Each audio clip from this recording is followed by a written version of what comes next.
अहम खबर है, आपको बताएं कि सानिया मरी एक्सप्रेसवे वैन हादसे का मरकजी मुलजिम पकड़ा गया है। पुलिस ने मुसाफिर वैन के ड्राइवर मुमताज को गिरफ्तार कर लिया। हादसे के वक्त ड्राइवर जख्मी हालत में करीबी जंगल में रुपोश हो गया था।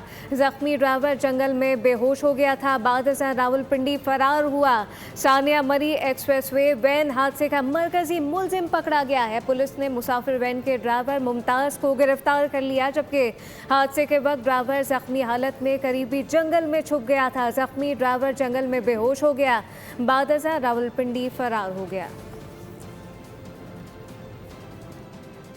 अहम खबर है, आपको बताएं कि सानिया मरी एक्सप्रेसवे वैन हादसे का मरकजी मुलजिम पकड़ा गया है। पुलिस ने मुसाफिर वैन के ड्राइवर मुमताज को गिरफ्तार कर लिया। हादसे के वक्त ड्राइवर जख्मी हालत में करीबी जंगल में रुपोश हो गया था।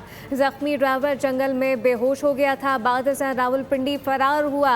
सानिया मरी एक्सप्रेसवे वैन हादसे का मरकजी मुलजिम पकड़ा गया है। पुलिस ने मुसाफिर वैन के ड्राइवर मुमताज को गिरफ्तार कर लिया, जबकि हादसे के वक्त ड्राइवर जख्मी हालत में करीबी जंगल में छुप गया था। जख्मी ड्राइवर जंगल में बेहोश हो गया, बाद रावलपिंडी फरार हो गया।